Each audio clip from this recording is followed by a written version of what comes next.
Hello dear woodworking friends. Today I would like to clear up two misconceptions. First, why do the saw teeth not need to be of equal length? Let me explain the technique behind it. And why can't the file make a really sharp saw chain? I would like to show you that today. We have installed a plain tooth chain on our saw chains. In the past, there used to be ripping tooth chains, but they are no longer a topic. Today, it is all about plain tooth chains. Like a hand plane in the carpentry shop, each tooth planes the wood down.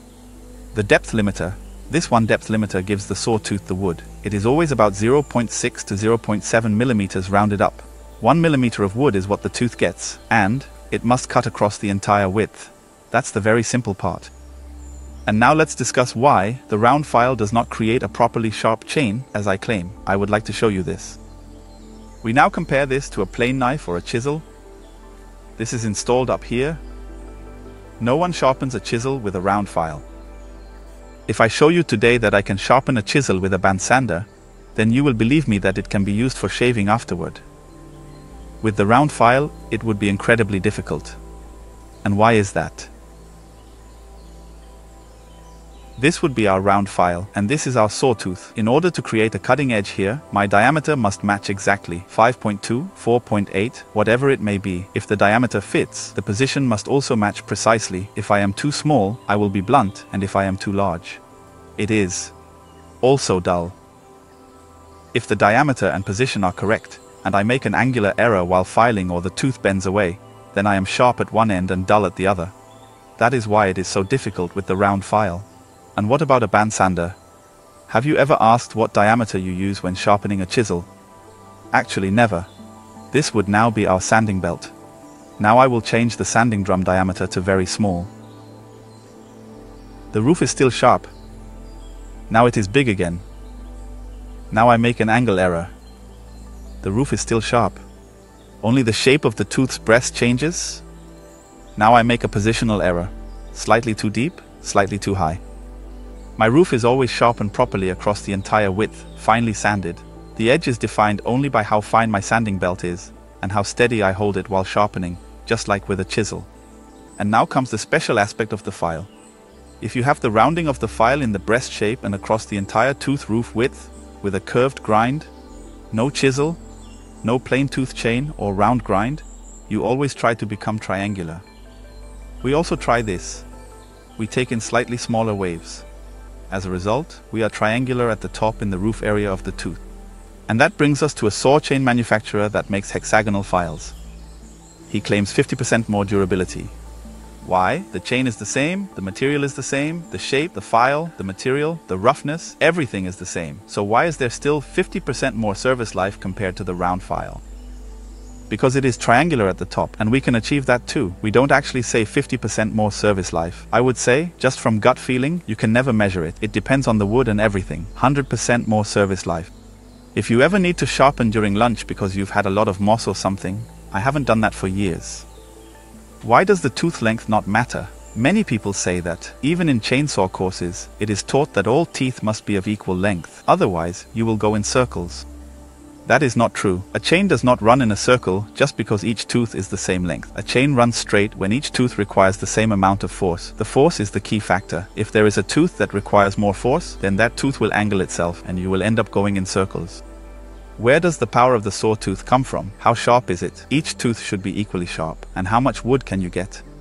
Everyone knows this when hand planing. If you push the blade out too far, you need an incredible amount more force, and it happens very quickly. And that's why, if you have one or two teeth on one side where the depth limiter is lower, then the tooth requires more power, it tilts over the roof slope, and you end up going in circles. However, this has nothing to do with the tooth length, only with the height difference from the depth limiter to the tooth roof. It is always learned that here is a line, now every depth limiter is the same depth, and now every tooth must also be the same length. We take a different approach. We sharpen with the sander just enough until the cutting edge is properly sharp again, and adjust the depth limiter accordingly. Now you can sharpen much faster because you don't have to remove as much material, and your chain will last much longer. Important fun fact, or maybe not, but background on the depth limiter. It should always rise towards the back. Why? The chain flies through the wood and hits the wood due to centrifugal force. Therefore, it doesn't matter whether the second tooth is lower or higher, because it always engages through centrifugal force. The 4 joints in between compensate for the few tenths loosely. It drops 0.7 mm from front to back. The depth limiter should rise towards the back, then the chain runs smoothly. If you have a sharp edge at the front because you are only going down flat, it can start to flutter. That's the background. We don't need equal tooth lengths. If you adjust the depth limiter, you can run the chains much longer. A triangular roof cut gives you a real advantage in service life. With a belt sander, you can beautifully sharpen the entire tooth smoke across the full width. How does it work in practice? Let's take a look at that now.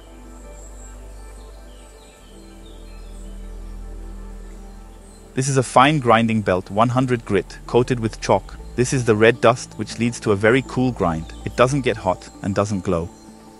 This is an angle gauge to correctly shape our roof and breast angle. And at the same time the handle.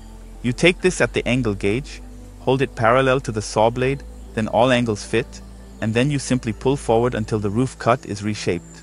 Little pressure, high speed.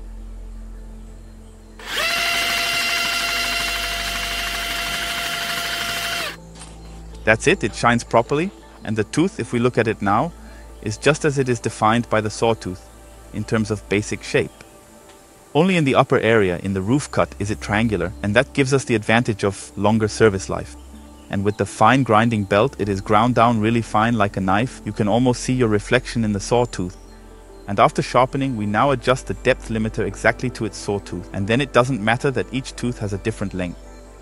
The plate rests at the back on the tooth channel and at the bottom on the chain, forming a line. And the overhang, we are talking about 0.7 mm from the very front of the tooth when it is new to the very back at the 3.8 mm chain. That means if I grind away a few millimeters there, it is always just a few tenths of the depth limiter, and we are now grinding them away very precisely. That's it. Only the depth limiter is causing interference. Now the interference is gone and we have ground that away, and now the chain runs straight even if each tooth has a different length. Now we have precisely ground the depth limiter down to match the sawtooth, and now the chain runs straight. And that is the whole trick behind chain sharpening. The teeth do not need to be of equal length, and the roundness does not provide the best sharpness. With the belt sander, you can achieve a really great edge on every saw chain, from the smallest battery-powered saw, which is very practical on the construction site, to the harvester. You just need to get a feel for how to do it right, pulling forward, applying little pressure. Then you have a really great edge that is always there, and your chain runs straight. Then forestry is really fun when the chainsaw cuts properly. I look forward to your comments. What do you think? Let me know.